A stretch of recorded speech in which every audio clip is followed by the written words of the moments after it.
pembangkang batu bara ditarik pakai tugboat.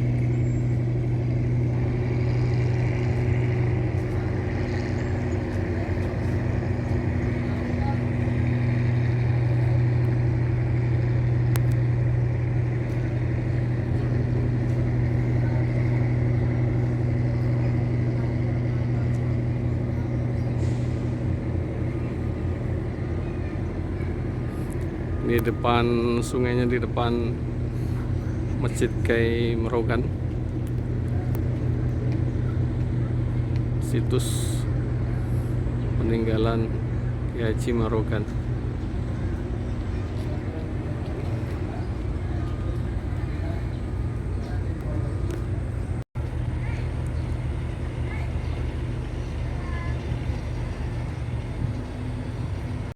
Makam Kyai Muara Ogan.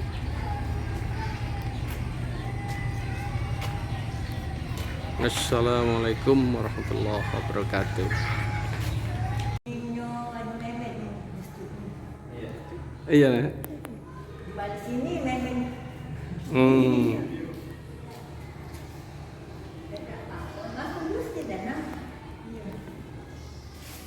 Assalamualaikum. Masjid Muara Ogan.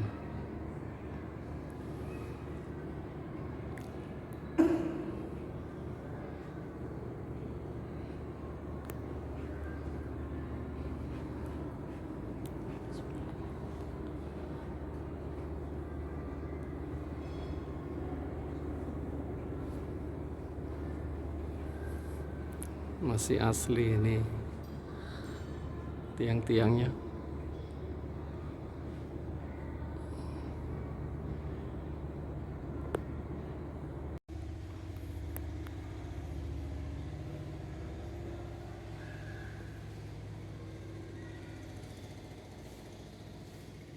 Ini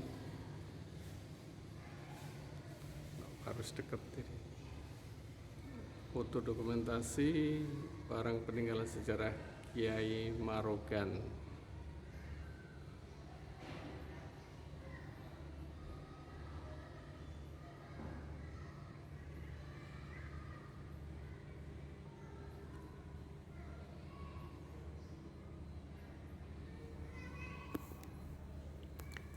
Kyai Merogan adalah seorang ulama besar yang tinggal di Palembang. Beliau masih keturunan baginda Nabi Muhammad Sallallahu Alaihi Wasallam dari Sayyidina Husain bin Ali bin Abi Thalib dan Fatimah Az-Zahra binti Rasulullah Sallallahu Alaihi Wasallam.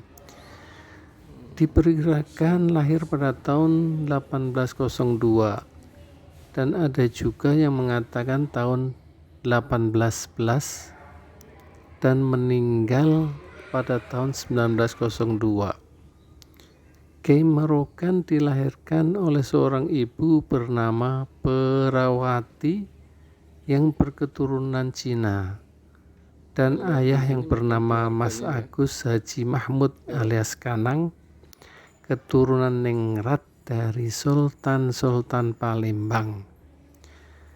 Makamnya terletak di Jalan Kyai Merogan, tepatnya di Kertapati, Kota Palembang. Sebuah zikir dari Kyai Merogan adalah La ilaha illallahul malikul haqqul mubin Muhammadur Rasulullah Shodiqul wa'dul amin, yang artinya tiada Tuhan selain Allah, Raja yang benar dan nyata.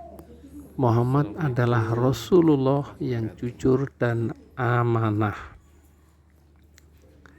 Zikir yang diamalkan oleh Kyai Merogan bersumber dari hadis dari Sayyidina Ali radhiyallahu anhu berkata, Rasulullah Shallallahu Alaihi Wasallam bersabda, barang siapa setiap hari membaca 100 kali la ilaha illallah al-malikul al-haqqu al-mubin, maka ia akan aman dari kefakiran, jadi kaya, tenang di alam kubur, dan mengetuk pintu surga. Kiai Marokan mengadakan ceramah pada murid-muridnya, begitu juga ceramah beliau didengar oleh beberapa orang Belanda yang sedang memantau kegiatannya pada saat itu. Penuh perhatian sekali jamaah menyimaknya sehingga kembali terdengar seruannya. Allah mengetahui apa-apa yang tidak diketahui oleh manusia. Seorang jamaah bertanya, "Guru, apa misalnya kekuasaan Allah yang tidak mungkin diketahui oleh manusia itu?" Kiai Marokan sambil berdiri di hadapan para jamaahnya. Misalnya tiap-tiap ada air di dalamnya selalu akan ada ikannya. Mendengar itu, seorang prajurit Belanda tiba-tiba berkata, "Bagaimana dengan air kelapa? Apakah ada juga ikannya?" Insya Allah, jika Allah menghendaki, maka ikan itu akan ada, tegas Ki Marokan. Diperintahkanlah seorang murid Ki Marokan memanjat sebuah pohon kelapa yang berada di luar masjid. Setelah diambilnya, sebuah kelapa diletakkan di hadapan Ki Marokan. Juga disaksikan oleh para jamaah lainnya yang hadir pada saat itu. Sehingga pada waktu itu juga dipersilahkan oleh Ki Marokan pada prajurit Belanda itu untuk membuktikan kebesaran Allah. Prajurit Belanda itu segera memotong kelapa yang ada di hadapan Ki Marokan. Dan setelah potong muncullah seekor ikan seluang di dalam buah kelapa.